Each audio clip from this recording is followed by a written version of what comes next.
Hello and welcome. This is everything you need to know for week 4 fantasy football. We'll highlight everything we saw in week 3 and what you need to know going forward. All right. 5 biggest stories first here today. Mark, I think the biggest story is a sad one. Looks like Mike Williams, Los Angeles Chargers wide receiver, who we were pretty high on coming into the year, is going to miss the rest of the year due to a knee injury. After he left, Justin Herbert dropped back 10 times, and Daigle tweeted out the routes. It was Keenan Allen, 10 routes, Josh Palmer, 10 routes, Quentin Johnston, 3, Darius Davis, 1, confirming what we have seen through the first 3 weeks, which has been Quentin Johnston pretty firmly behind Josh Palmer here. Mark, any thoughts on the fallout from Mike Williams' devastating injury in week 3? Well, yeah, I mean, despite the fantasy outlook for Mike Williams, I mean, just one of my favorite players to watch, acrobatic catches down the field, big plays, obviously paired with Justin Herbert, such an exciting tandem there in LA.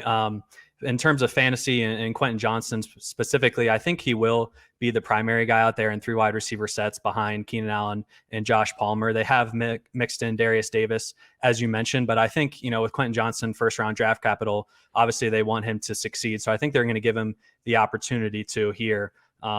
With a full week of practice, I would expect that, 3 out of 10 routes number to bump up a little bit as we enter week 4. But I also think there's a chance that the Chargers could run some more 2 tight end sets. Gerald Everett and Donald Parham have been out there quite a bit this season, and they've also mixed in Stone Smart for some tight end routes as well. So I think we could see, a little bit less of 3 wide receiver sets and a little bit more 2 tight end sets. But, Quentin Johnston, one of the top waiver claims this week for sure. And I think, while he might not be startable right away, Josh Palmer might kind of be that guy you want to play right away for immediate targets. I think Quentin Johnston, a great stash for fantasy. Yeah, I mean, and hopefully you guys listen to the waiver show with Sam Sherman that I did. But yeah, Quentin Johnston, I think in the short term is going to be behind Josh Palmer. And I always thought Josh Palmer was a little bit better than maybe the public does. And I just think he'll be boosted by a couple of things. I mean, obviously I have respect for Kellen Moore. Obviously, I think Justin Herbert is very, very, very good. The longer Austin Eckler is out, it's such a great setup for wide receivers. Situation neutral pass rate for Chargers with Austin Eckler was 30th. Situation neutral pass rate without Austin Eckler has been first. In other words, they've been going so throw heavy without Eckler, and they don't throw the ball to Josh Kelly at all. Now, these are really small sample stuff. I would expect both of this stuff to regress both ways when Eckler gets back or if he still misses time. But I do think Josh Palmer is super interesting. Good win, though, for the Chargers going in and getting their first win this season in Minnesota. Second big story, Mark, is the absolute explosion by the Miami Dolphins. Put up a 70 ball on the Broncos.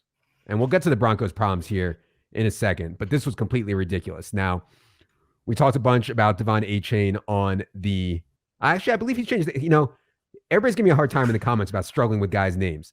I had Devon Achane's name right. I had it right. And now this guy goes and says, no, I actually want to be called Devon Achane, I think, or Achane. Achane, I'm going to go with. Achane, so, yes, I think, yeah. Achane. Yes. Devon Achane is a guy that we have been very high on going back. I was honestly worried, man, because first couple of weeks with Devon Achane, not only was Jeff Wilson out, but they were playing. Achane wasn't even playing. He was a healthy scratch. Then he barely played. Then Ahmed gets hurt. Lo and behold, Achane comes out and looks like a superstar. So I want to get to the Tua stuff first. But any takeaways for you on Dolphins backfield? Anything else Dolphins? Well, it's a little tricky just because Jeff Wilson is on IR and, we're expecting him to come back week 5. So, but until then, Raheem Mostert and Devon Achane are, I think, for sure, like RB2s moving forward. But the production that they had in week 3 is just, unbelievable. 377 total yards and 8 touchdowns between the two of them. I don't think we'll ever see anything like that again, from 2 players in a backfield. So just incredible there. But, when preseason and we were hyped on Achane in this landing spot just because of his speed. And we saw that on full display. And that's just what Mike McDaniel has been toying with defenses so far this year. Runs a 4.3 40. Achane, he's pretty small, 5'8", about 190 pounds. So more of a change of pace back. I would expect him to kind of be in the 10, 12, 13 touch range moving forward, while Mostert still probably does more of the early down rushing work. And then we'll kind of see how Jeff Wilson factors into that. But, I think both are startable, and we just want as many pieces of this offense as possible. And with Jalen Waddle out, didn't really see, wide receivers step into his place. They kind of utilized Mostert more in the passing game, and then obviously got Achane more involved. So I think we can feel pretty confident about starting Mostert and Achane and, moving forward. Yeah, I mean, the thing about the Dolphin stuff is Mike McDaniel is the best in the league, I think, at offensive scheming, right there with Kyle Shanahan. And it's easier to do this when you just have a distributor at quarterback. And yeah, maybe that's not giving Tua enough credit. I love Tua. I've been, talking about Tua forever. People were giving me so much blowback. He doesn't need to be the greatest, cleanest passer in the world to be one of the best fantasy quarterbacks right now. He's first in almost every passing category because of the scheme, because of all the speed around him. I love Mike McDaniel so much, man. I've had an awful week all around. However, I was having dinner last night with my mother-in-law, and she said, "Do you know who this Dolphins coach is? He looks and kind of acts like you." And I said, "Yes, that is an amazing compliment. Thank you."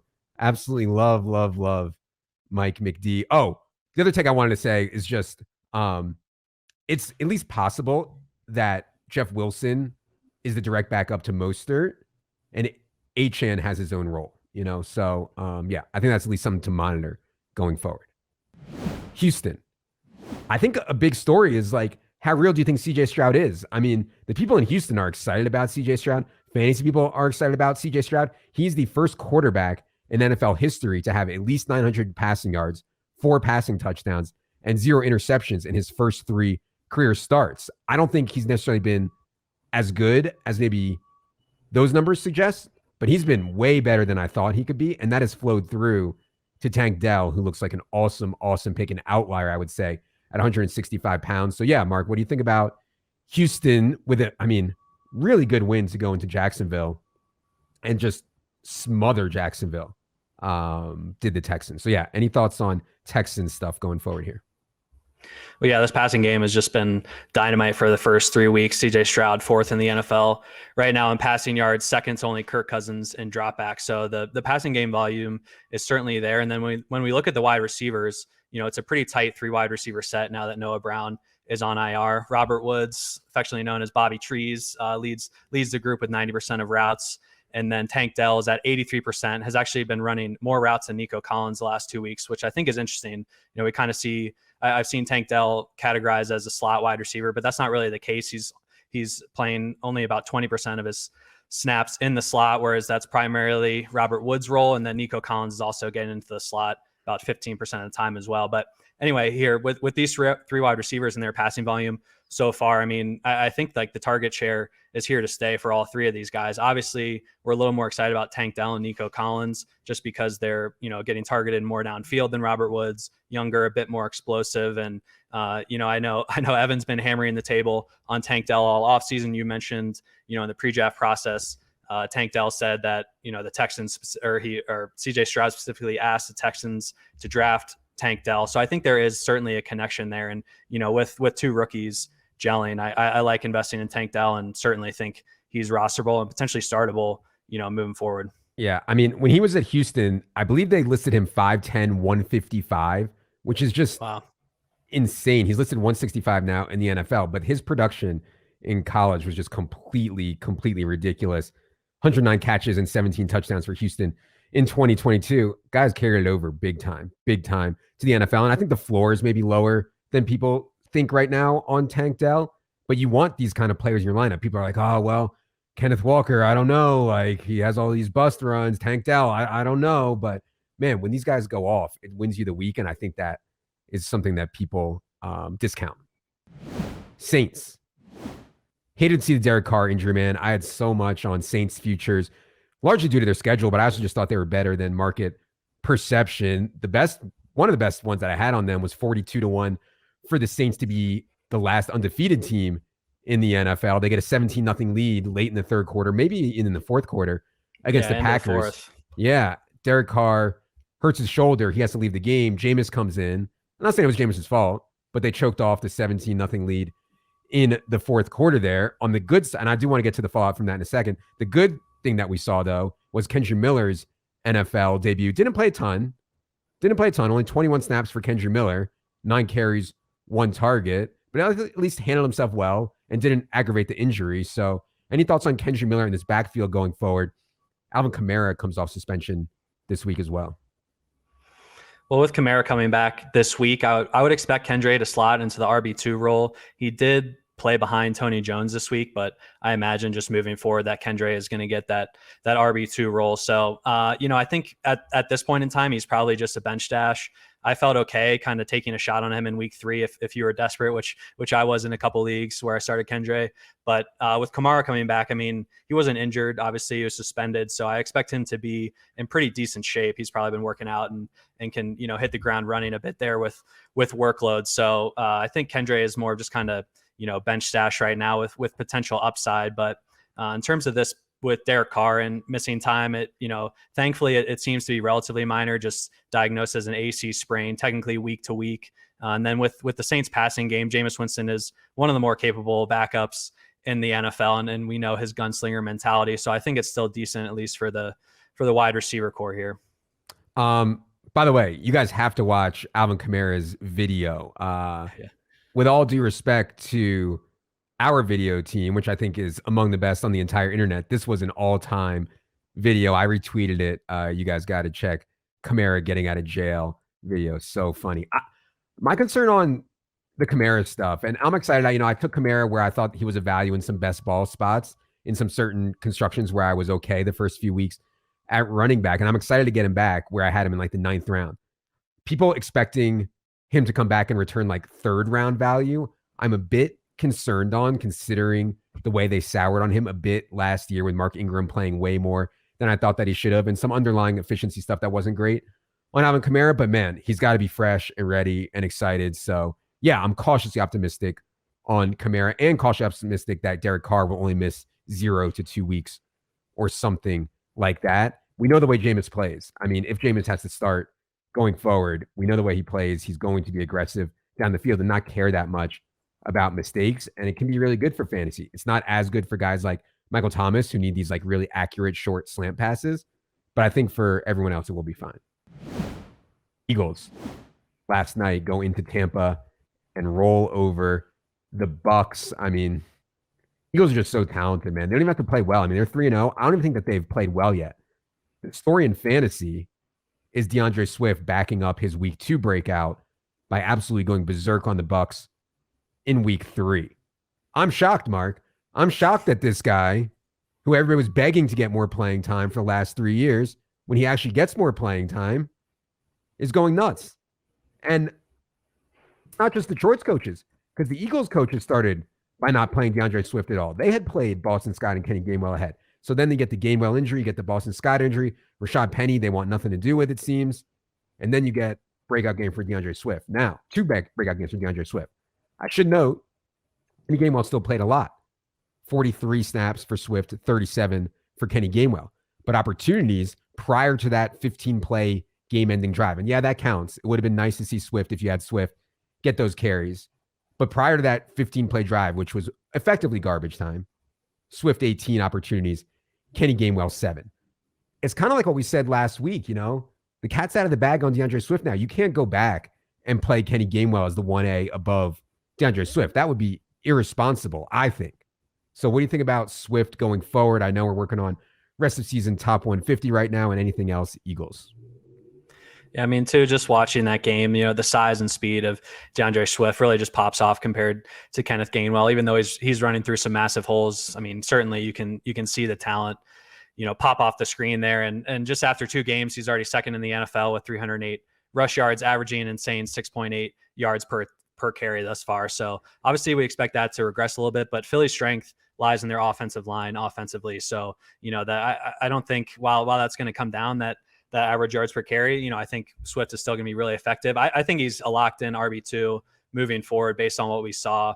I was kind of expecting them to potentially alternate series. Last game, it kind of looked like they alternated quarters based on the usage. DeAndre Swift got, almost all of the first and third quarters, while Gainwell got pretty much all of the second and fourth. So interested just to see how that split goes. But certainly with usage, efficiency upside, Swift also, I think only has 1 rushing touchdown the last 2 weeks beside despite this insane yardage total. So if he can bust some touchdowns, when they're not on the 1 and 2 yard line, and when they revert to the tush push, I mean, DeAndre Swift again, I think locked in RB2 moving forward. Well, that was the thing. I mean, they're running the tush push now from the 2 yard line. I don't know if you noticed that, but it's no longer at the 1 yard line. Now they're like 2.5, maybe even the 3 yard line. It's like, well, let's just push Jalen Hurts in here twice. And they did that last night. I mean, that's obviously not great for Swift. We obviously don't think that Eagles are going to have a very high running back target rate. It's not great, but man, opening holes for this guy is awesome. And by the way, the Lions give up Swift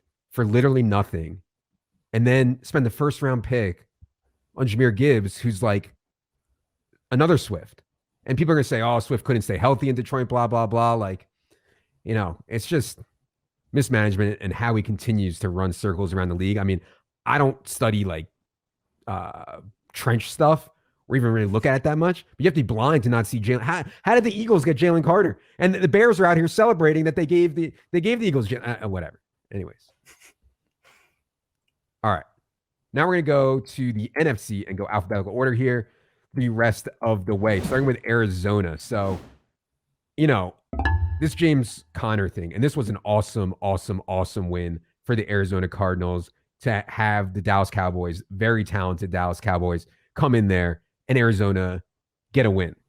I continue to doubt James Conner every week, and everybody does, right? Nobody plays James Conner in fantasy, but his role is so good that it's kind of like Zach Moss and Kieran Williams. These guys get such good roles that even if they're not that good, even if the matchup isn't that great, they just need a couple things to break right, and they can have a really good fantasy day. That's what happened to James Conner. I also thought they started to use Rondale Moore in ways that more conducive to his style, to what he does well. Hand him the football more. I know we've been talking about that for a while. He breaks off a 45-yard touchdown run. But yeah, just incredible win for Arizona. Any thoughts on them?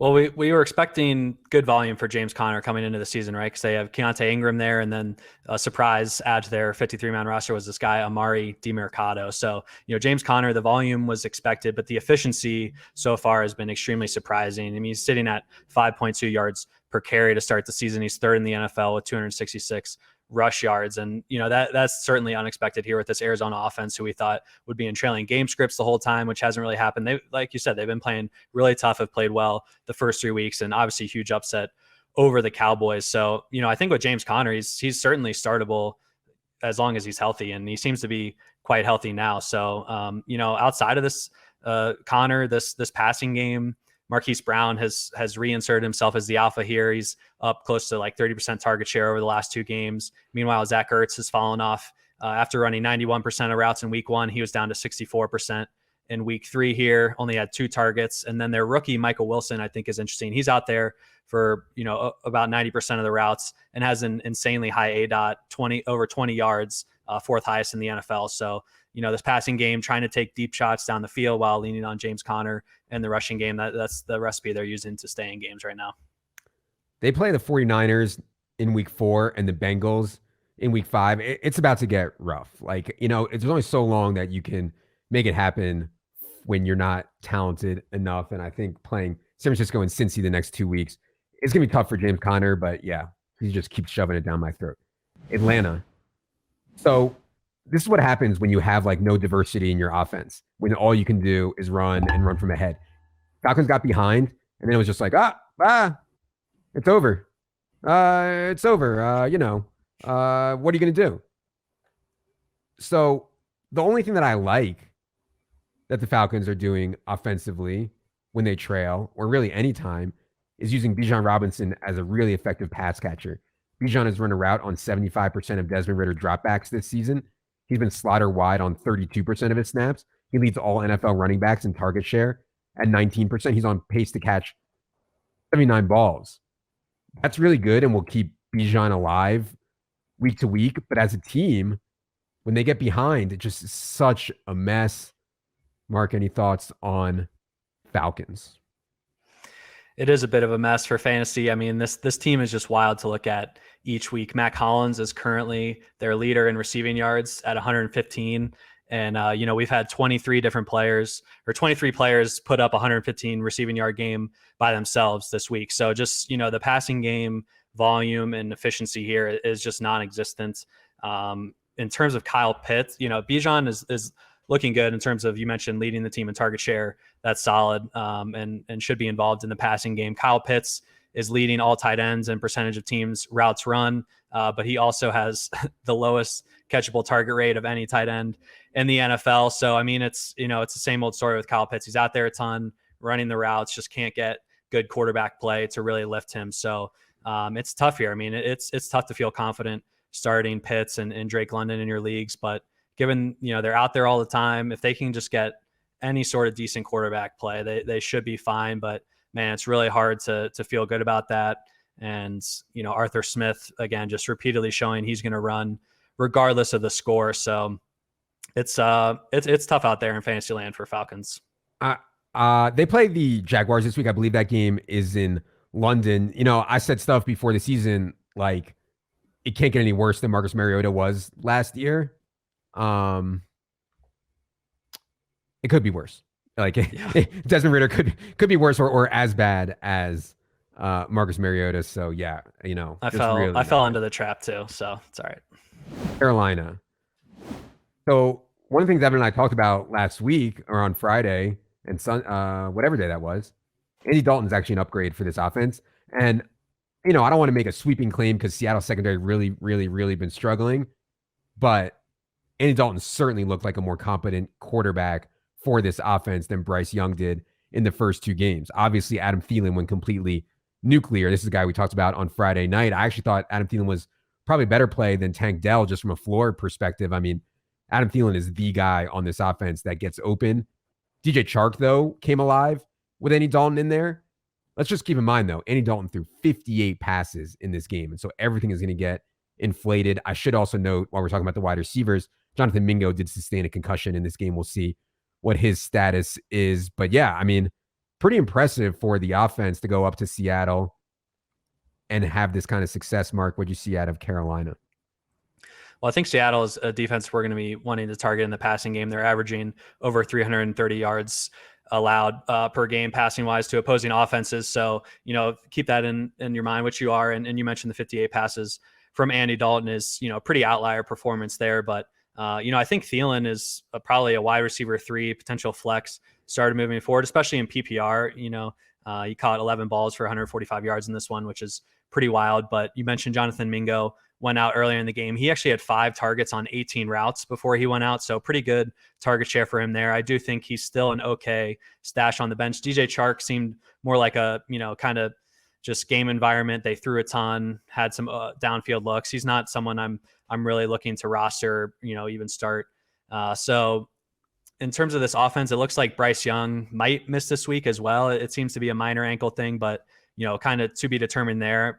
But as you mentioned, I think, targeting these passing options in fantasy is a little more appetizing with Dalton under center, but we'll see. And then I will mention Miles Sanders had 9 targets in this one, which is good for him. And he has at least a 15% target share in every game this season. So the offseason coach speak there, has come true with Miles Sanders being involved in the passing game. Yeah, Miles Sanders' usage has been awesome and way better than I thought that it would be. As Mark said, pass game role has been really, really good, no matter who the quarterback's been for Miles Sanders. They get one of the best possible spots this week, home against the Vikings. And I'm hopeful that it's Andy Dalton here for the Bags. Yeah. I do want to mention on Thielen, his role is completely different in Carolina. Last few years in Minnesota, he was still being trotted out, primarily as the outside wide receiver. And so far in Carolina, he's lined up in the slot on 76% of his snaps, which is pretty much the opposite of what was happening in Minnesota. So I do think that is helping him a bit and, allowing him to get open more in the middle of the field rather than battling on the outside. Bears going to Kansas City looked like going into the game they had absolutely no chance whatsoever. And it turned out, yes, they had no chance whatsoever. They got absolutely blasted by the Chiefs. Going into Kansas City, road game, I'm not going to say like we expected or thought that the Bears could show up here and Justin Fields could have a good game. It's just you don't see anything positive from them right now. The only positive thing I had to say was that at least they get 7 designed runs for Justin Fields in this game. In weeks 1 and 2, he had a total of 5 designed runs. But yeah, it's really hard for takeaways here, Mark. Any hope for you on Bears stuff? Not really. I think DJ Moore is pretty much the only startable player here. At least he emerged from the game with a late touchdown to salvage the week for fantasy managers. But I mean, just I don't know. This team, it's hard to really say much positive about it. I know everyone continues to bag on them, but just like Justin Fields left the game towards in the second half, he was wobbly walking off the field. DJ Moore had to grab him, push him off the field. Obviously went under a concussion check, but then they put him back in the game down 38 on the road, after a potential concussion. Like that stuff, I don't know. Obviously he was cleared, but still it leaves a bit of a sour taste in your mouth as a fan watching. It's pretty gross for the Bears. We're kind of hoping that Roschon Johnson eventually takes over the RB1 role from Khalil Herbert, but that didn't happen this week. Even in a big time trailing game script, Herbert was still the RB1 there. So we'll continue to monitor that and see how it goes, but not much to like from the Bears here. I will say this. Their next 3 games are against Denver at home, Washington on the road, and Minnesota at home. Like, I would not drop Justin Fields yet. I really wouldn't. I know that everyone wants to drop Justin Fields in season long. I would give him a chance. This Broncos defense is egregiously bad. I would give him a chance home against the Broncos to see if he can pull something together. Dallas. I mean, this is an awful loss for Dallas. I mean, how do you lose to this Cardinals team? Tony Pollard was awesome again. There's probably someone out there who's frustrated with Tony Pollard right now. I would be trying to trade for him if that's possible. Unfortunately, they ran a screen pass in the second half around like the 10-yard line, and Pollard was just resting. He had just come off a long run, I think. And it went to Rico Dowdle.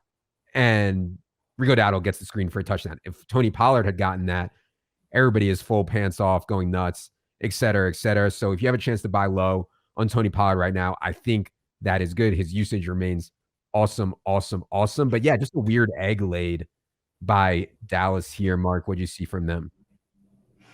Well, I'm interested overall in this Dallas offense, right? Under Mike McCarthy, obviously, let Kellen Moore leave and go to the Chargers. So through the first 3 weeks, the Mike McCarthy-led offense is 4th lowest in pass rate over expectation. And then they also have the lowest ADOT in the league at 5.4 yards, which I thought was surprising given, they acquired Brandon Cooks in the offseason. They have Michael Gallup, who's more of a downfield threat. CeeDee Lamb, also a downfield threat. So, I caught a little bit of this game because the Bears were down so bad that, Fox switched over to this game in the second half. And I watched most of the Dallas game, and everything seemed so close to the line of scrimmage. I mean, they are feeding Tony Pollard, but it seems really unimaginative, at this point, just giving him straight handoffs. The screens that they threw him were super obvious. So, while Pollard, he leads the NFL in carries at 62 right now. That's a ton through 3 games for Tony Pollard. So as you mentioned, locked in RB1 there. In terms of what else I noticed, I think Michael Gallup is somewhat of an interesting stash in deeper leagues at this point. He's out there running routes a ton. And in the first 2 weeks, he barely scored any fantasy points, but those were odd game scripts for Dallas, pretty much throttled both of their opponents. And then in a more neutral game script, pass heavy game script, this time Michael Gallup caught 5 balls for, I believe, 93 yards. So that's at least solid. And then Jake Ferguson there is earning a ton of targets despite not running a ton of routes. So, and has also gotten a lot of work in the red zone. So he's interesting, but overall, I mean, this Dallas offense is a little less explosive than I think we were all anticipating entering the season. Yeah, that's fair. I'm glad you brought up Jake Ferguson. I think for people who are in tight end premium or 2 tight end or have tight end issues, Jake Ferguson is earning targets at a really high rate, and he's earning them in the red zone also. And so I think Jake Ferguson is going to have some big games here for a tight end. Everything when I say tight end is relative to the rest of the position. Obviously, 1 touchdown is a big game if you're an NFL tight end in fantasy. Lions. Just a professional clean win, I thought, for the Lions over the Falcons. The thing that shocked me was how much Jahmyr Gibbs was used inside. He got 71% of the running back carries. I didn't think that they would give him those like base David Montgomery carries. I thought those would go to Craig Reynolds. Was wrong. Only a 6% target share for Jahmyr Gibbs with Dave Montgomery out was concerning. Also, they kind of just turned him into a lead back, into a pounder back, which he can win with. I'm fine with it. Whatever. However, I do expect Dave Montgomery back, which is a concern for Jahmyr Gibbs considering what we saw in the first 2 weeks. They do play Thursday this week, though, so it is a short week. We'll see on Dave Montgomery. Mark, any thoughts on Jahmyr Gibbs when Dave Montgomery gets back or anything else on Lions? No, I agree. It was super surprising, his usage early on. I mean, he still only played around 60% of the snaps, but 17 carries and 2 targets, not really the distribution I was expecting there. I just wanted to shout out Amon-Ra St. Brown. In his last 25 games, he has 20 games with 9+ targets. I mean, this guy is just an absolute target machine and someone, despite going into the week with, being questionable, having a steel plate in his shoe, playing with a turf toe injury. I mean, this guy is just such a baller and locked in wide receiver 1. Yeah, he played this game with a plate in his shoe, I believe, to help his toe. Doesn't matter. There's so many reports out there before games that I think, there was one report on Sunday. I think it was Patrick Surtain plans to shadow Tyreek Hill or something like that. We can't get affected by this stuff. Steel plate in Amon-Ra's shoe, whatever. We should talk about Sam Laporta too. Yes. I mean, this guy's second among all tight ends with 22 targets. Only TJ Hawkinson has more, leads all the tight ends in receiving yards. Obviously, huge game and helped Dink ship a ton of tournaments on DraftKings this past week. So shout out Sam Laporta. I mean, he's probably like a top 6 tight end at this point. And definitely if he's out there, add him for sure. Startable every week. I mean, he's one of fantasy's best tight ends at this point. Yeah. So one thing I would say on this is they do not have a lot of target competition. Obviously, Amon-Ra gets a ton, but Josh Reynolds and Khalif Raymond and the rest of these guys are not huge target earners. Marvin Jones definitely isn't. And then when you remove Jahmyr Gibbs from that pass game role and you put him in this Dave Montgomery role, there's way more targets for Sam Laporta to go around. So yeah, I thought really sharp play. I didn't play Sam Laporta this week, but really sharp play by Dink. And yeah, any tight end with any path, any talent, worth Packers. But they come back from 17-0 down, as we already mentioned, with Derek Carr going out, somehow win over the Saints. There was no Christian Watson and no Aaron Jones in this game again. This Christian Watson thing, Mark, is making me sick. I have a village's GDP on freaking Christian Watson, and Jordan Love is out here doing things that fit so well with what Christian Watson does. I mean, Jordan Love is being aggressive. He's giving guys chances deep down the field. He's everything that you would want if you had Christian Watson, except Christian Watson isn't out there. Not because he was hurt leading up to the year, because he freaking pulled his hamstring 3 days before the season started. So it's been a massive tilt fest. However, I think they were actually saving both these guys for this divisional game against Detroit. I think both Aaron Jones and Christian Watson are actually going to play on Thursday, would be my guess right now. Maybe I'm just praying, but yeah, I'm excited for Christian Watson specifically when he gets back. There's probably some 0-3 teams out there with Christian Watson. I'd be trying to acquire Christian Watson right now from an 0-3 team. Mark, any Packers thoughts? Again, they play Thursday this week against the Lions. You mentioned Jordan Love's been super aggressive so far. He leads the NFL in average depth of target at nearly 11 yards per attempt. So as you mentioned, he's looking deep downfield, trying to get the chunk plays, and that fits right into Christian Watson's wheelhouse. Luke Musgrave, another rookie tight end that we were kind of high on in the offseason, is super close to an explosion game. There was one play where he was running right down the middle of this field, had 2 safeties kind of out near the hashes, and he was running right in between them, wide open. Jordan Love just sailed the ball over his head. It could have been, 60-yard touchdown potentially. So, there's been a few plays in the first few weeks with Luke Musgrave where he's either stumbled and not made it to the end zone or just slightly been overthrown. I mean, I think an explosion game is coming here. He's got a 15% target share, which is obviously great for a rookie tight end. So hold out hope on Luke Musgrave. And then with these wide receivers, Jaden Reed has been used, and Romeo Doubs have been used a ton in the red zone thus far. They each have 4 targets inside the 10-yard line, which is top 10 among all NFL pass catchers. So we'll see how that, turns around with Aaron Jones and Christian Watson expected that this week, like you mentioned. But, the Green Bay offense has been explosive so far.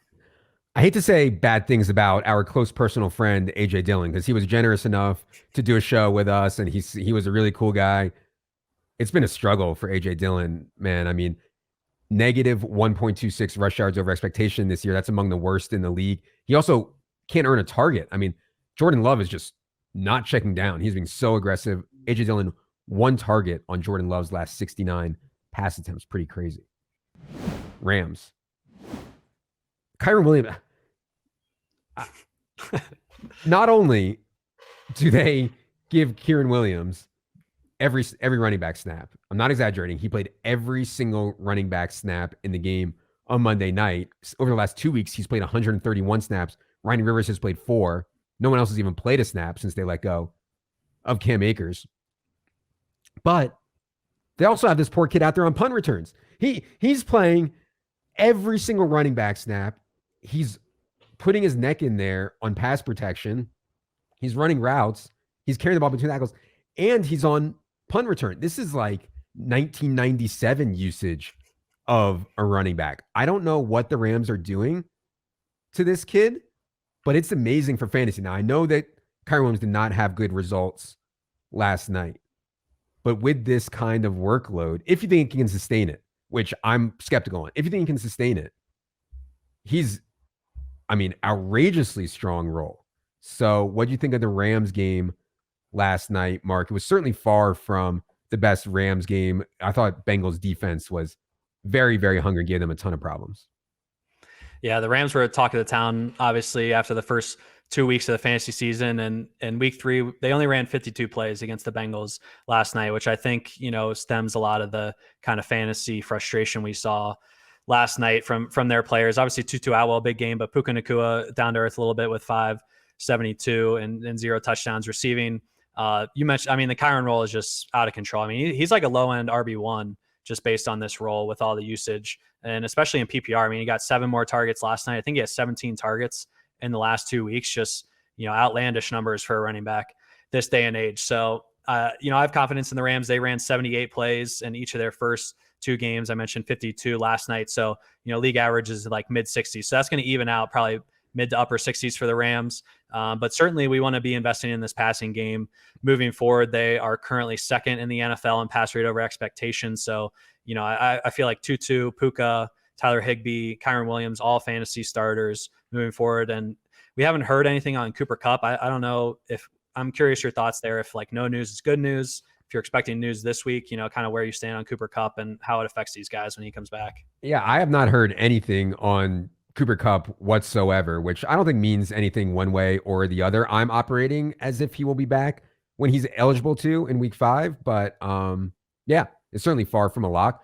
To me, they need to get Van Jefferson off the field when Cooper Kupp returns. To me, their best 3 wide receiver set is Tutu, Kupp, and Puka, and it's not even close. So, but we'll see if they do that, because Van Jefferson's a guy that they've certainly had for a long time. Next few games for the Rams: at the Colts this week, home against the Eagles, then home against the Cardinals. So certainly some reasonable spots for the Rams to get on track on offense.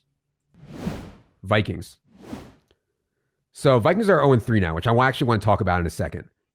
But the Alexander Mattison role is everything that we thought that it would be. We are talking about Alexander Mattison as the 4th best snap rate of all running backs. He leads all running backs in team rush share. He's running a route on 58% of Kirk Cousins' dropbacks.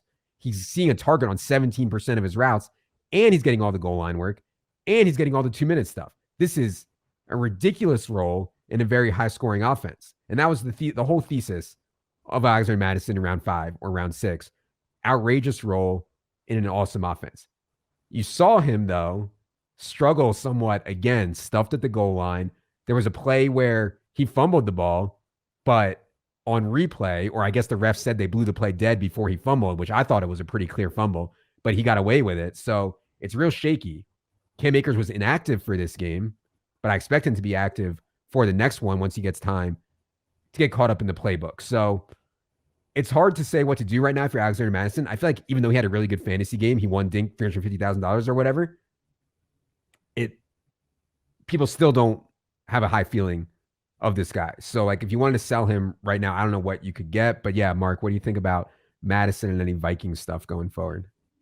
Right. And I think with Cam Akers expected to play week 4, I doubt really anyone is giving you fair value for Mattison at this point. I think you just kind of have to hold on to him. And, if you need an RB2 or flex moving forward, obviously bye weeks are coming starting in week 5. So I think Mattison is still a decent guy to have on your roster. And even with Akers, we're not sure what his role is going to be. It's not like Cam Akers is a great running back or efficient in his own right. So I will say Madison played 100% of the 2-minute snaps in week 3, which I think is a good sign moving forward, because Cam Akers, not much of a pass catcher, doesn't play much on pass downs. So if he's going to take anything from Madison, it's, some base carries, which isn't the worst thing in the world, I guess. But in terms of this passing game, I mean, the Vikings passing game is as good as it gets in fantasy, 3rd in the NFL in pass rate over expectation. This week they did mix in Brandon Powell at wide receiver, so no longer have just played 3 wide receivers on the season. But Hawkinson leads all tight ends in targets.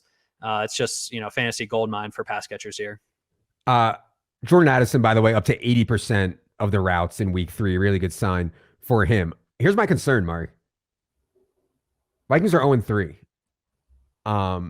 If the wheels completely come off the Vikings, maybe the Jets come calling and they try to get Kirk Cousins.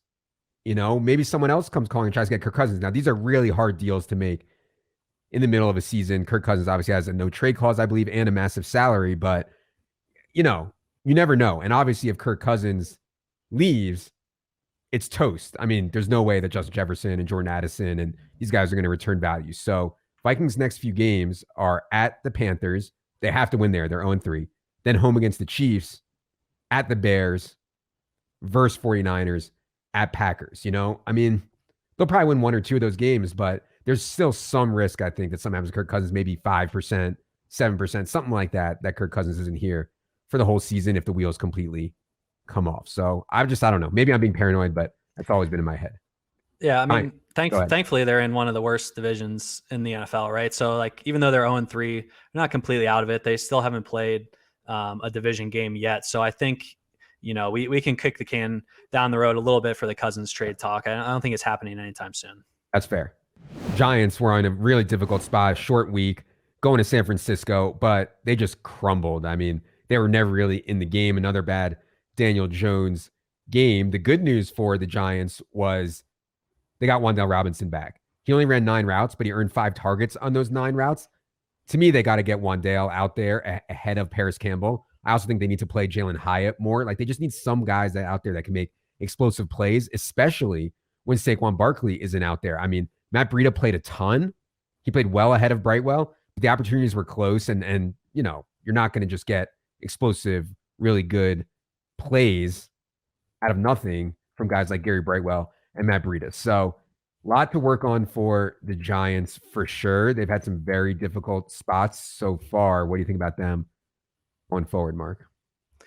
This is the week it has to happen for the Giants. They get the Seahawks at home. I mentioned earlier the Seahawks have allowed over 330 yards passing per game. So, I mean, hopefully the passing offense can find a rhythm here, similar to the second half in Arizona. We saw Dimes, kind of back to his 2022 form. So hopefully that can keep going. And we'll see on Saquon. I mean, Matt Breida played 80% of snaps. So even though he only got 1 more touch than Gary Brightwell, I do think Matt Breida is probably an RB2 this week against Seattle, and is certainly startable if you need, running back help there. But I mean, in terms of the pass catchers, I think Darren Waller is really the only guy we feel good about starting right now. Darius Slayton is out there a ton, but hasn't really produced much. He I think he'll probably be interesting in DFS depending on his price against the Seattle defense. But I have Daniel Jones on a ton of teams. I'm really hoping for a big week to restore some confidence here. But the offensive line has been an issue. Certainly some tough matchups, and on the road at San Fran on a short week is about as tough as it gets. So hopefully they can steady the ship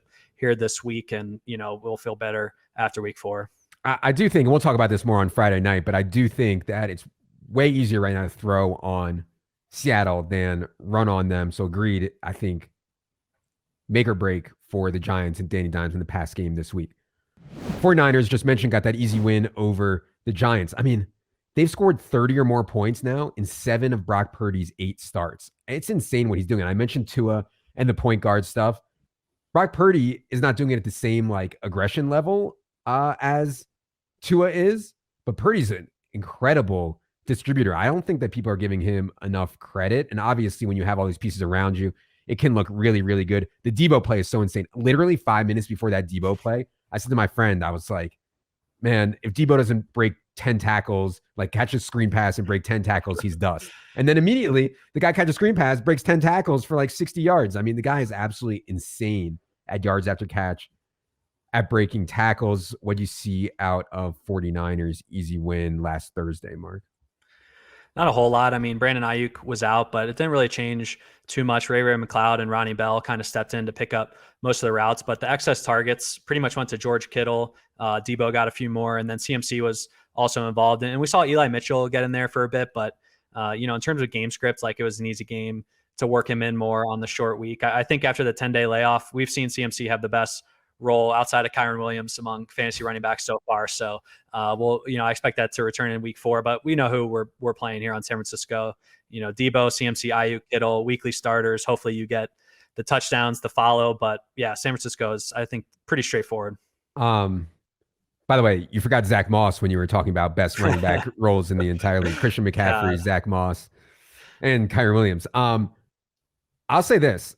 I'm not sure on the CMC Eli Mitchell split because after weeks 1 and 2, where CMC's role was so absurd, Kyle Shanahan came out and was like, yeah, we don't want to do this.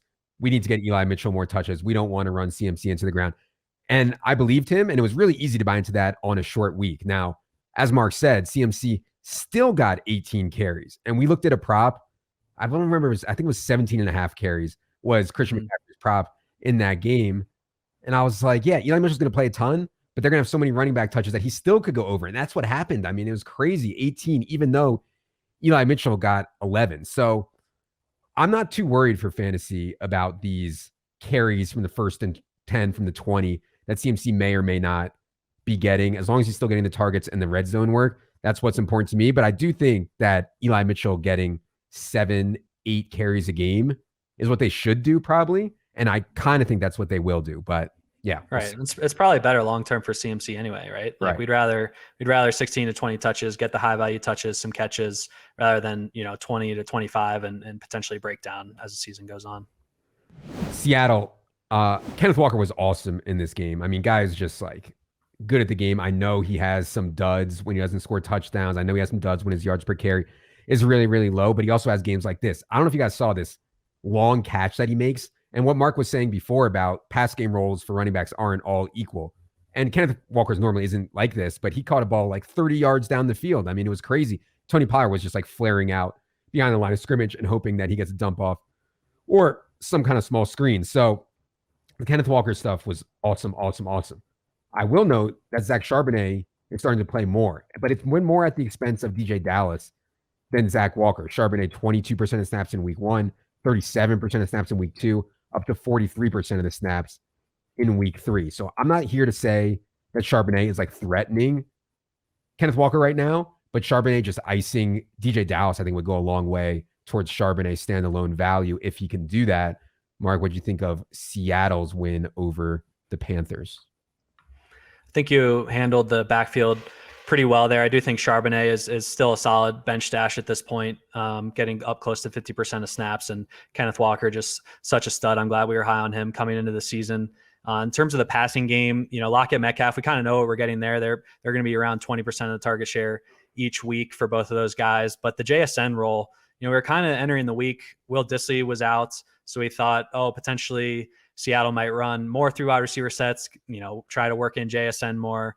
And that didn't happen at all. I think he only saw one target, and he's among all qualified wide receivers. He is dead last in average depth of target at this point. So the role for JSN is, really disappointing. I think I was extremely hyped on him coming into the year. Obviously, coming from Ohio State, people saying, "Oh, he's a better prospect than Garrett Wilson and Chris Olave, and he's the best of them." Like my expectations got sky high. I have him on so many teams, so I'm definitely disappointed by the JSN role right now. What are your thoughts there? Yeah, I mean, it's impossible to be good in fantasy when you have a 2.4 yard ADOT.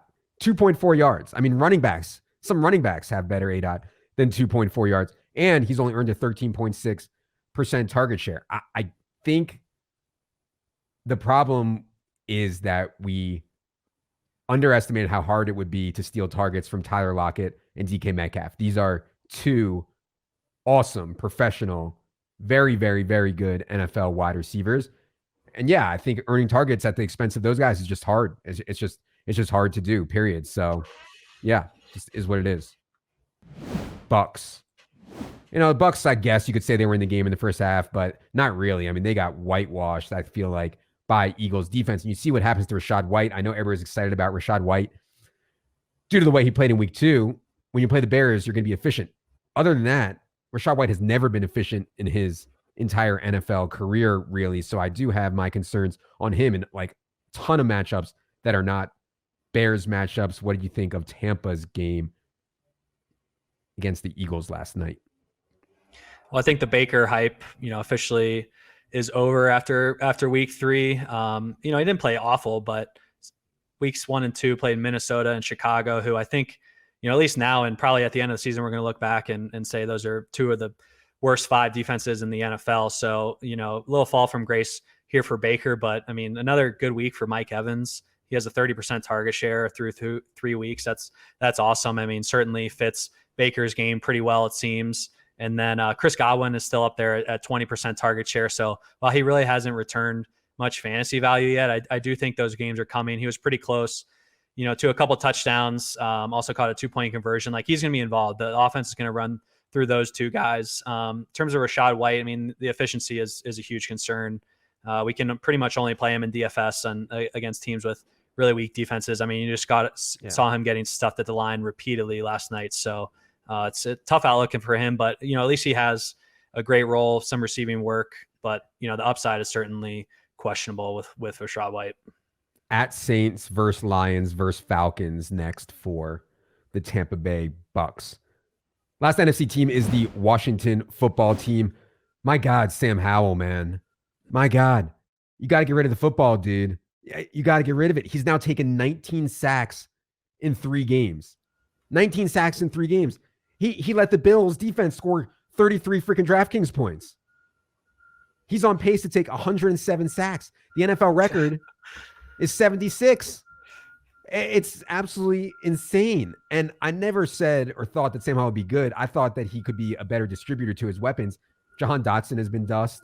Terry McLaurin has not been great. Brian Robinson's been good, but that's about it. And so, I mean, I have major concerns here about the Sam Howell stuff. Can he make it through the season? A, from a performance perspective, with Jacoby Brissett behind him, or B, just from a health perspective, taking all these hits. So, yeah, it's not great right now for the Commanders. What do you think of them, Mark? I have a ton of Sam Howell, so I was careful not to try and victory lap after 2 weeks of decent play, and I'm glad I held off because week 3 was atrocious. Four interceptions as well as a ton of sacks for Sam Howell. I mean, he has 19, as you mentioned. Ryan Tannehill and Justin Fields are second at 13. So astronomical amount of sacks that Sam Howell is taking right now. I will say, like, it's encouraging for their passing game that Washington is 4th in pass rate over expectation. Early on with Eric Bieniemy, that's at least solid. But we bet an over on Sam Howell passing attempts at 29.5. He dropped back 40 times and still didn't get over that mark. So it's just a lot of dropbacks that are turning into not targets. And then also when we look at the target distribution, the tight ends and running backs are taking a huge chunk here.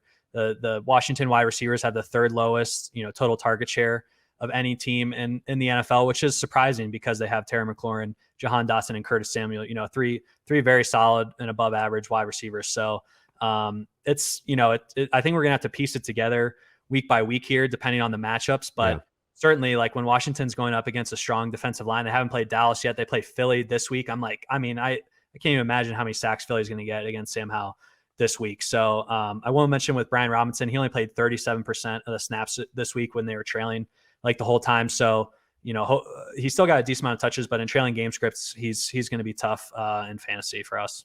Yeah. And Brian Robinson still played well, right? But Antonio Gibson played a ton because they were losing this game from Jump Street against the Bills, ended up losing 37-3, just a hideous loss. All right, moving to the AFC, we'll start with the Baltimore Ravens. So Lamar didn't throw any touchdowns in this game, did run for 2 for a big fantasy day. We haven't seen like the Todd Monken explosion game yet that we can point to, and I'm a little worried that we might not. Now, one thing that I did notice is Zay Flowers is being used as an extension of the run game. His average depth of target is only 5 yards. That's the 5th shortest in the NFL, but massive volume. I mean, Zay Flowers has a 30% target share on this team. And so Zay Flowers, like, soaking all this up doesn't strike me as great for Mark Andrews, because before it was Mark Andrews getting 35% of the targets. And some of those were short area stuff like Zay Flowers is getting now. So I liked Mark Andrews before the year. I took him end of round 3 a lot when he was there. I'm a little queasy on it right now. Overtime loss for the Ravens to the Gardner Minshew-led Colts here. Mark, what'd you see out of them? Well, this is a bit of a mess of a game, back and forth, bunch of plays run by both teams. I agree with you. I'm a little concerned about Lamar Jackson's, downfield passing game thus far with Todd Monken. Obviously, that's what we were expecting him to hit the ground running and doing that. And, kind of thinking through why that might not be the case. I do look at the offensive line and, worry that they missed Ronnie Stanley, their left tackle, and Tyler Linderbaum, their starting center. So maybe they're just worried about protection and being able, to have Lamar sit in the pocket enough to throw deep downfield. You mentioned the concern about Mark Andrews. He's being used pretty close to the line of scrimmage so far. His average depth of target is about 6 yards, and he hasn't had a season below 10 so far in his career. So ideally would like to see that number tick up as we move forward. But Zay Flowers, he's leading the team in targets at this point, but his 5-yard ADOT is 82nd out of 86 qualified wide receivers. So certainly in non-PPR leagues like Zay Flowers, you're probably going to need a touchdown for him to really make much noise unless this changes. I will mention with Lamar, with Todd Monken in the offseason, he kind of said we might dial back the design rushing attempts for Lamar. And after only 2 in week 1, he saw 6 in week 2 and then 11 in week 3. So that's at least, a positive in Lamar Jackson's direction there. 2 divisional road games back to back now for the Ravens, at Browns this week, then at Steelers. After that, would not expect shootouts in either of those games. I should note Gus Edwards sustained a concussion in this game. They've been dealing with so many running back injuries, J.K. Dobbins, Justice Hill, and now Gus Edwards is in the concussion protocol. I like what they're doing, though. Instead of handing the ball to Melvin Gordon or Kenyon Drake, just get it quick to Zay Flowers. Guy is awesome with the ball in his hands. So, yeah, I still like Zay Flowers a lot here. Buffalo. Just an absurd defensive performance from the Buffalo Bills. Again, scored 33 DraftKings points or something completely ridiculous like that against Sam Howell. This game was never in doubt. I did think it was encouraging, though, to see, yes, Gabe Davis get another touchdown. He only had 1 catch. But Steph Diggs and Josh Allen are really clicking. And like end of last year, off season, there was a bunch of smoke around Steph Diggs. I was getting some cold feet. I had him 8th overall in the season-long rankings. I thought was right, but there were people who were like, oh, we should be taking CeeDee Lamb or Devontae Adams or Mon-Ra over Steph Diggs. And maybe that might turn out to be right, or Garrett Wilson over Steph Diggs. I still thought Steph Diggs was the best of those guys. I was a little worried, but really good to see them in not the greatest game environment really click and get going here. What'd you see out of Bills' easy win in Washington? Yeah, Steph Diggs averaging over 8 catches a game and 93 yards per game. That's exactly what we want out of a fantasy wide receiver 1. James Cook has been dicing it up in the ground game. He's got 44 carries through 3 games, which is great for sure. Kind of more volume than I think we were expecting, but still lacking the rushing attempts inside the 5. He has 1 of those this season, while Latavius Murray and Damian Harris have 7 of those combined. Josh Allen also has 1. So, putting up a bunch of yardage early on, but we'll see if the touchdowns can follow. And then, one player Leone was super high on, made us draft him in our main event team that we share with Jack Miller, and that's Dalton Kincaid. He's just not getting used downfield at all, which is what we're envisioning, right? Kind of like a seam stretching tight end that's going to be out in the slot a bit more. Dawson Knox will be more of the inline tight end, and they'll use Dalton Kincaid basically as a slot receiver. And while he's aligned there a lot, his ADOT is 26 out of 29 qualifying tight ends. So, a little disappointed with the usage for Dalton Kincaid thus far, and would really like to see more downfield shots for him. Yeah. Laporta and Musgrave usage looks better than Kincaid's right now, which is super, super disappointing. Cincy. So I thought the defense played really well last night. I wasn't surprised that Joe Burrow played because they were 0-2. If they were 2-0, I kind of feel like Joe Burrow might have sat out that game last night. But he goes out there, and not only does he go out there, he throws the ball 50-something times against the Rams in that game. They didn't play great. I'm sorry, 49 in pass attempts for Joe Burrow. They didn't play great, I didn't think. But to see Jamar Chase break out, people were like, You guys had Jamar Chase as the number 2 overall player. What's wrong with him? 12-141-0 from Jamar Chase is great to see. Chris Evans was inactive again, which I thought was notable for Joe Mixon's role, which has been really strong. He continues to struggle with efficiency, though. But yeah, wheels are back on for the Bengals, at least. Yeah, 19 points in a home game against the Rams isn't great, but it's a positive step. What do you think of Bengals last night? What we saw there, offensive scheme was just, short passing game, get Jamar Chase the ball as much as possible. And so I was certainly a little panicked. We talked on the rest of season top 150 show last week, what to do with the Bengals. And I was certainly a bit more nervous than how this game played out for fantasy. And I'm still a little nervous, right? They were clearly treating Joe Burrow differently, like, quick dropbacks, just get the ball out quick, not typically what we see. Thankfully, they play at Tennessee, at Arizona, and then Seattle the next 3 weeks before their bye. So those are great passing matchups for this offense. I think they'll continue, to kind of deploy a similar strategy. I'm interested to see how defenses react to what the Bengals put on tape in week 3. But, Jamar Chase, T. Higgins, I think we can feel confident starting them each week. And it's a tight target tree here. You mentioned Joe Mixon's role is solid. I mean, they have 3 great matchups coming up. So I think, for now we can feel okay with the Bengals, but I mean, certainly with this calf issue, I'm worried about re-aggravation pretty much every week. So I'm going to be concerned, moving forward. I don't really know. Probably after the bye is when I might feel most comfortable, but certainly I'm a little concerned still. Yeah, that's fair. Just to add on to Mixon, 95% of the running back carries last night and 50% of the running back targets. I mean, roll is good. Roll is good for Joe Mixon. It's just, he just seems like he cannot get loose. He's not explosive whatsoever. Cleveland.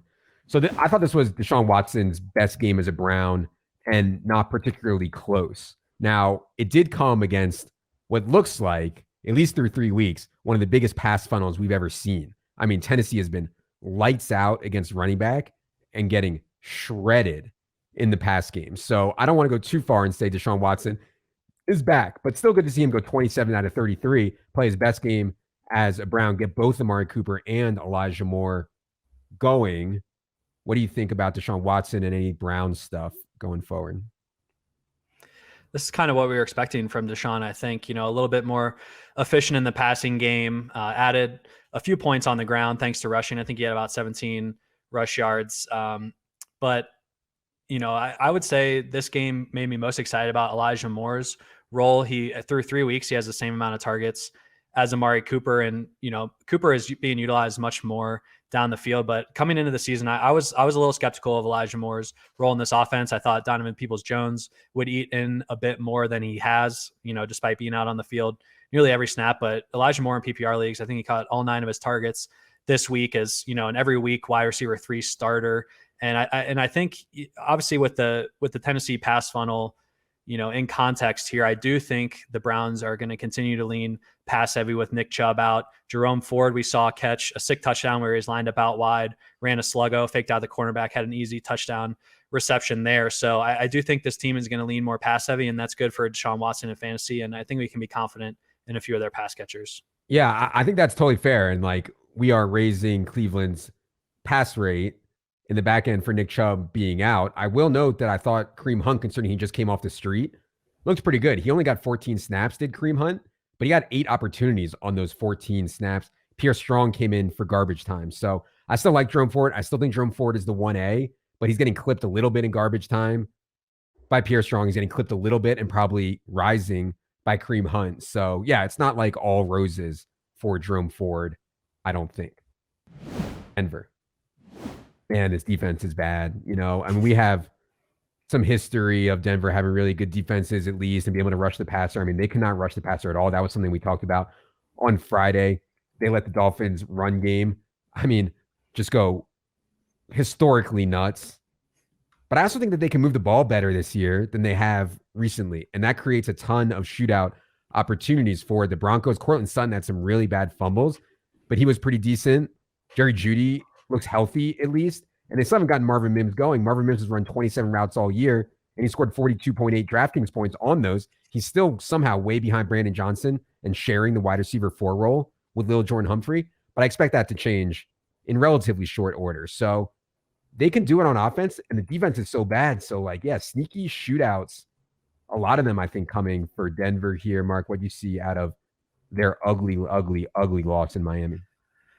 I'm gonna put on my Evan hat here for a second and kind of go NFL analyst, and that's I think Denver losing their defensive coordinator Ejiro Evero to the Panthers last year is looking horrible through 3 weeks. Obviously, allowing 70 points and giving up close to 700 total yards to the Dolphins is going to put them at like the bottom of every defensive ranking. But just in terms of scheme and what we've seen, I mean, this was a legit solid defense last year, and if the Broncos weren't last in the league in scoring, they would have been over won over 50% of their games. So I think losing that defensive coordinator Evero is a huge deal, and we're seeing it play out early on. I do think this is a team to target for shootouts in DFS. We've kind of seen it, with the Commanders being able to put together a big comeback against them in week 2. And even though the Raiders, like that week 1 game wasn't a shootout, the Raiders were super efficient in that one. So I do think this is a team to target for shootouts. In terms of offensively, you mentioned it. Cortland Sutton so far has out-targeted Jerry Jeudy 17-12 in their 2 games together. And it could have been a massive day for Sutton. I mean, he had a touchdown. He had another one go right through his hands that should have been a relatively easy grab. And then he also had 2 fumbles, which, docked some points off him fantasy-wise. Mm-hmm. So I think moving forward, Sutton and Jeudy are decent fantasy starts. They really don't, you mentioned Marvin Mims. They got to get him more opportunities, right? I mean, we finally saw little Jordan Humphreys snaps come down this week, but Mims was still playing behind Brandon Johnson. Mims also had a 99-yard kickoff return for a touchdown. So this guy just looks extremely explosive. They have to get him more snaps and opportunities. Yeah, as we mentioned, Broncos at Bears in week 4. Wild game. Both teams are going to think that they need to get a win here. 2 0-3 squads. Colts. So, I mean, really impressive win to go into Baltimore with Gardner Minshew and win this game in overtime. I expect Anthony Richardson back from his concussion this week, but we'll see for sure on that later in the week. Obviously, the story was Zach Moss's role again. Last 2 games, Zach Moss, 80 snaps, Trey Sermon, 18, everyone else, 0. And like, you could say, oh, well, they're not going to keep doing that. It's Zach Moss. They've won twice. Why would they change? They've had 2 really good wins with Zach Moss in this role. I just talked about on the solo pod some, but obviously for Zach Moss, it's better when Gardner Minshew is in there. The tush-push stuff, the rushing touchdowns you take away from Gardner Minshew, and you get a way higher running back target rate than you would have with Anthony Richardson. So I'd be careful on Zach Moss when A-Rich comes back, but the role is still so good. And like, it's not great leverage for Jonathan Taylor when Zach Moss is in here playing every snap, making touchdowns on wheel routes, and they're winning with Zach Moss. So Mark, any Colts thoughts coming out of their win over the Ravens? I'm most curious about when Jonathan Taylor is going to come back, if he's going to come back at all, because the role for Zach Moss is awesome. I mean, he's an RB2. I feel bad because I tweeted out and publicly stated I wouldn't touch any Colts running back heading into the season. I thought this was going to be a timeshare in a slow offense that didn't score very many points, and so far the Colts have kind of proven all 3 of those scenarios wrong. The Colts did run 84 plays in this game and went to overtime, but that's the most plays of any game this season. So, kind of the volume stats for all their players are going to look good and be inflated. But with their offense under Shane Steichen, I mean, they are running fast. They're still throwing a decent amount. So it's a pretty good offense to invest in for fantasy, especially considering we are, the industry as a whole was pretty off this team coming into the season, but man, they looked good so far, I think, offensively. And Michael Pittman certainly is, I think, a locked in wide receiver 2 the rest of the way. Colts have really soft schedule coming up. I mean, they're 2-1 already. They have home against Rams, home against Titans, at Jaguars, next 3 games for the Colts. Speaking of the Jaguars, I mean, this was an embarrassing loss, 37-17 at home to the Texans. Now, I think that the narrative around the Jaguars and Trevor Lawrence would be different if there weren't so many egregious drops this season. I'm not a drops guy at all. I think drops, everybody has drops. You can grade them all differently, whatever. It's just fluky. I don't think specific guys are like drop prone or whatever. There's been some egregious ones by Jaguars pass catchers, especially Calvin Ridley. I mean, Calvin Ridley the last 2 weeks has dropped. He could have had 2 huge games. Instead, he has had 2 duds. So I don't want to go too far on saying Trevor Lawrence is regressing, Trevor Lawrence is not advancing. Like, the margins are so thin in the NFL. If you get a couple of these plays that Trevor Lawrence made to actually be caught instead of dropped, I think it makes a huge difference. We saw that in week 1 with Mahomes and in the Lions game, So I'm not ready at all to give up on the Jaguars, but we can't deny this was an awful loss. Mark, what do you see out of their loss to the Texans? Totally agree with you on the drops issue. I think the Jaguars will, kind of come around and should bounce back here in the next couple of weeks. So certainly a fantasy offense we still want to invest in. One thing I'm interested in watching how it progresses over the season is that Press Taylor has been calling plays for the Jaguars the first 3 weeks of the season, and Doug Peterson was calling plays last season. So I'm interested if they continue to struggle a bit, regardless of drops, close plays, what have you. I'm interested to see if Doug Peterson ever takes that back over. But in terms of fantasy, and player wise, Christian Kirk ran 91% of the routes this week with Zay Jones out. Week 1, he was limited to only 3 wide receiver sets. So anytime Zay Jones is out or limited is going to be good news for Christian Kirk. Had 54 yards and a touchdown. So not an amazing game, but certainly serviceable. And then Evan Ingram is still getting a decent amount of targets, but another guy where the average depth of target is really low here, 3.4 yards through 3 weeks. That's 27th out of 29 tight ends. So they're using him really close to the line of scrimmage. I mean, he is a good yards after catch tight end, certainly one of the better ones in the league. So that's clearly how they want to use him in this offense. But after we definitely crowned Calvin Ridley wide receiver 1 in this offense after week 1. And since then, he's only had 5 catches for 72 yards. So hopefully he bounces back here soon. But man, he's had some awesome opportunities. Like, I'm really not too worried about Calvin Ridley too much. I should note that Tank Bigsby got another goal line carry here. Now Tank Bigsby has 3 carries from inside the 10. Trevor Lawrence has 1. Travis Etienne has 0. So I love Travis Etienne. I think he's an awesome runner. It just seems like, it doesn't mean he can't score touchdowns. He will score touchdowns this year.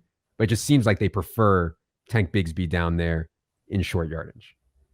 Chiefs. Kelsey's knee seems fine, and he's got the whole T Swift thing going on. I gave my T Swift Kelsey take on the solo pod. Hopefully you guys caught that. Isaiah Pacheco came into this game against the Bears with a hamstring bruise concern. He looked totally healthy to me, and guy runs so hard, man. I mean, he was close to a massive game. Unfortunately, we saw the Jerick McKinnon stuff again. I say unfortunately for Pacheco owners, because McKinnon has been, like we talked about on Sunday, the role change has not been there. Same role as last year for McKinnon, plays on most of the pass downs, plays a ton in the red zone. They scheme stuff to him in the red zone. This week, it just happened to hit for 2 touchdowns, is what it is. Mark, what'd you see out of easy win for the Chiefs over the Bears? Not a whole lot surprising here. I mean, I do think Pacheco is, a solid RB2 moving forward. The rush attempt numbers look close because this was such a blowout. Patrick Mahomes, I believe, was removed towards the end of the third quarter here. So a lot of garbage time for the Chiefs. One notable thing was Kadarius Toney, only 2 snaps this week. He was questionable coming into the game, but, cleared on Saturday. We were kind of expecting a similar role for him. Only 2 snaps is a surprise, but, potentially just with that game script and being able to run all over the Bears, maybe they just didn't want to put him out there this week. But I mean, outside of Travis Kelce, there's not really a pass catcher that I want to play in fantasy right now. I think Sky Moore and Rashee Rice are worth having on rosters, just on your bench. And, because we've seen their role, or Sky Moore at least has a solid role. Rashee Rice, potential ascending rookie, and had a decent game in this one. So I think those are decent stashes, but outside of Kelce, there's really not a whole lot to chew on in the receiving core here. I mean, I'm no tape bro, but to me, Rashee Rice looks like he can actually play. I'm shocked that they're not playing him more. Now, he is starting to play more. Like Mark said, they reduced Kadarius Toney's role. If you start to get Richie James and Justin Watson out of there, also, you can start to make a case for Rashee Rice. So, be sure to check out the waiver wire and the waiver wire show for more on Rashee Rice. I think for deep leaguers, he's at least interesting. Vegas. Jesus, it's so tight, man. I mean, Devontae Adams, Jacoby Myers, and Josh Jacobs have played 2 games together this year. They've combined for 95 of the offense's 107 opportunities in those games. It's absolutely insane. They did go to Pittsburgh and lose on Sunday night. Mark, what'd you see out of Raiders in that game? They were at home, but it felt like they were in Pittsburgh due to the crowd there. But I mean, just the fantasy usage, we can't ask for anything more from a team. I mean, this is just absolutely awesome if you have Devontae Adams, Jacoby Myers, or Josh Jacobs. Unfortunately, the efficiency hasn't been there for Jacobs, but I still think he's a great buy low opportunity at running back. I mean, outside Zamir White got 4 garbage time carries against Buffalo, but Josh Jacobs handled 45 of the 46 running back rush attempts. Otherwise, just truly insane sick stuff here. And interesting to see what happens with Jimmy G. He was placed into the concussion protocol after the game, which is obviously weird since he finished the game and, got checked during. They do have Aiden O'Connell, who's made some noise in the preseason. I believe he's out of Purdue and is a decent gunslinger, I think, at quarterback. So even if Jimmy G does miss, I think we can feel pretty confident starting all 3 of those guys. But the rest of the Raiders are pretty dusted in fantasy, it seems like. Yeah, really good matchup for the Raiders this week, playing at the Chargers. We'll see on Jimmy G's status. Again, he was able to finish the game, but was placed in protocol after. Typically in these situations, I think guys are able to get cleared faster, but we'll certainly see on that.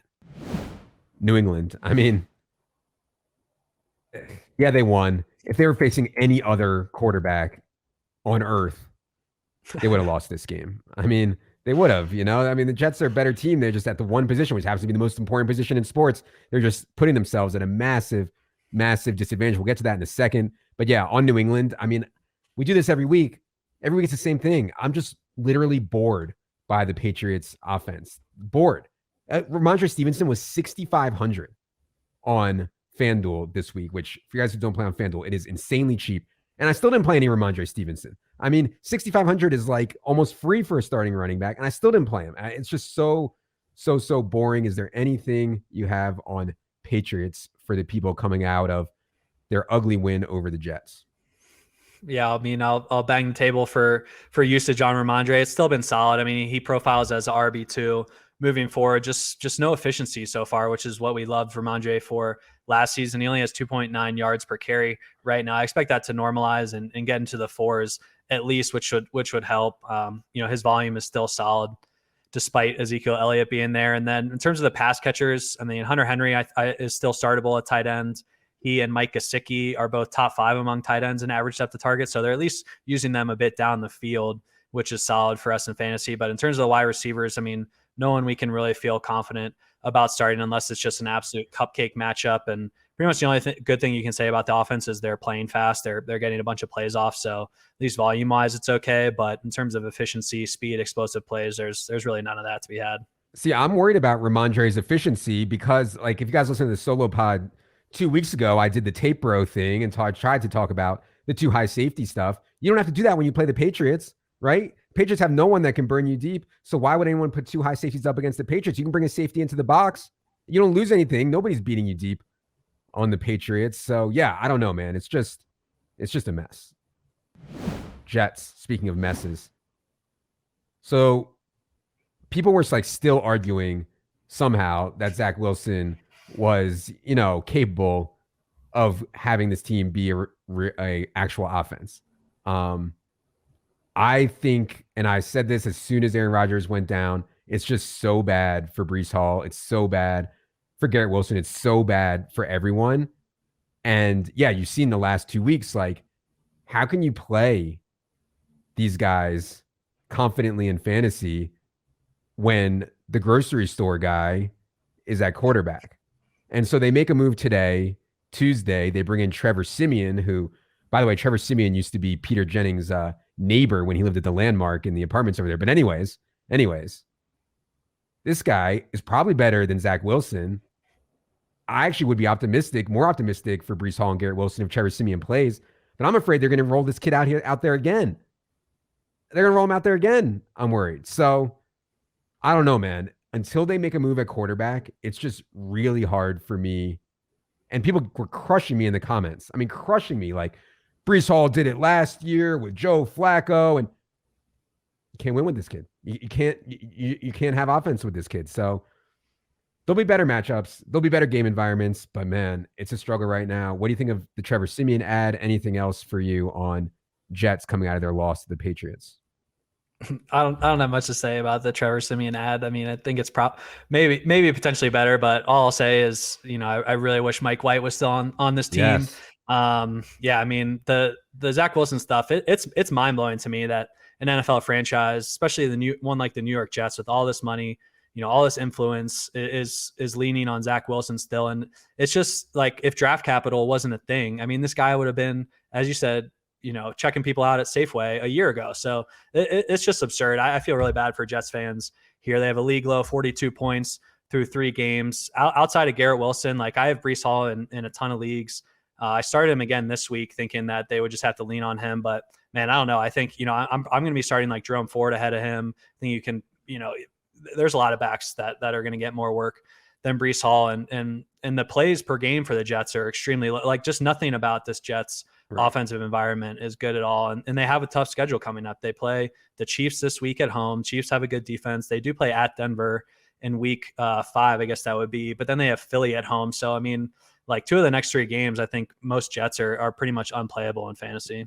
And it's sad because I think the Breece Hall thesis was going to play out under Aaron Rodgers. The knee looks really healthy. I think the Jets have realized that Dalvin Cook was cut from the Vikings for a reason. He's dust.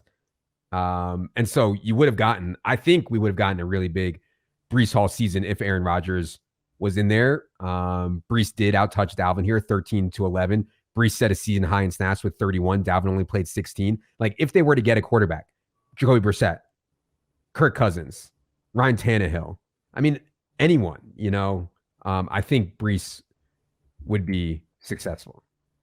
Steelers. Second straight good win for the Steelers, this time over the Raiders. I think nothing really new on the running back split. It was roughly as expected. The difference on Sunday night was they actually ran the ball efficiently because they were facing the Raiders. So, I don't think it takes rocket science to understand that Najee's going to have a bit more efficiency when he's facing the Raiders. Mark, what do you think of Steelers stuff coming out of their Sunday night win? Calvin Austin seems to be a full-time player with Deontay Johnson on IR. He did catch a long touchdown pass in this game. Obviously, a majority of the targets are going to go towards George Pickens, Pat Freiermuth, and Jalen Warren. But I think Calvin Austin, is going to be out there a ton. He's interesting in very deep leagues. This offense as a whole, I think there was a report that came out Sunday that Matt Canada is going to now have daily meetings with Kenny Pickett and be like, his immediate quarterback coach, which I thought was hilarious because he's the offensive coordinator. Like, is he not meeting with him every day already? That made no sense to me. So we'll see what, if anything, changes there. But certainly we put Jalen Warren ahead of Najee Harris in the rest of the season top 150 last week, and I think it should stay that way. Despite Najee Harris, being slightly ahead in snaps and rush attempts, Jalen Warren has a 16% target share. Najee only 5%, and we know targets are worth a lot more than carries, especially in PPR leagues. So I think both of those guys are okay. Jalen Warren certainly the one we want there for upside. Softest schedule the next month, I think, goes to the Steelers. Next 4 games: Texans, Ravens, Rams, Jaguars. So good chance here for Steelers to get it going offensively. Last one for the show today is the Tennessee Titans. And I mean, look, going to Cleveland to face this very good Cleveland defense is never going to be easy. But this was an ugly, ugly offensive performance from the Titans. They only had 6 first downs the entire game, did the Titans. They only ran 45 plays. I mean, just really, really ugly. Obviously, when they get behind like this, Derrick Henry is totally dusted. The only thing we know for sure about the Titans every week is DeAndre Hopkins is just an absolute target suck. Again, I didn't think he was 100% due to the ankle, but 7 targets on 25 Ryan Tannehill attempts. I mean, DeAndre Hopkins this year, despite playing 2 games on a bum ankle, has more targets than Treylon Burks and Chigaquanko combined.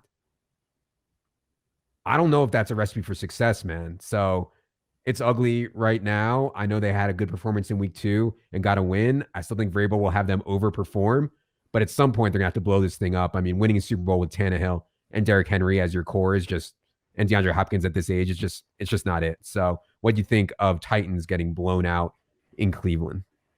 I think it just solidifies that Cleveland is a defense we want to avoid targeting in fantasy. I mean, they've just been elite through 3 weeks, have an amazing pass rush, solid secondary. Like what's going on there under Jim Schwartz looks to be, outstanding for the Cleveland defense. So I think they're going to be pretty much a team to avoid in fantasy lineups moving forward if you have an offensive player going against them. In terms of the Titans, I mean, the most interesting thing to me that stuck out this week was Derrick Henry only 38% of the snaps. That's just wild for someone like Derrick Henry. Obviously, they were in a trailing game script the whole time, and Tyjae Spears is still, is like the pass game back there for them, but still that's huge warning signs all over the place for Derrick Henry this season. He only has 54% of the snaps, Tyjae Spears 48%. So despite him having 51 carries to Tyjae's 15, we might have found the end of the road here for Derrick Henry being a fantasy, monster at running back.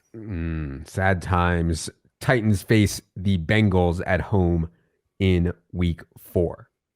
That is going to do it for the week 3 recap, week 4 preview here on the Team by Team show.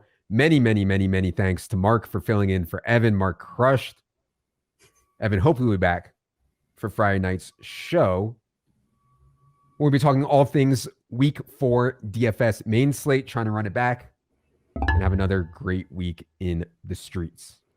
For Mark, for Evan, for producer Ryan, for producer Luke, we have an entire team here to bring you guys the Team by Team pods.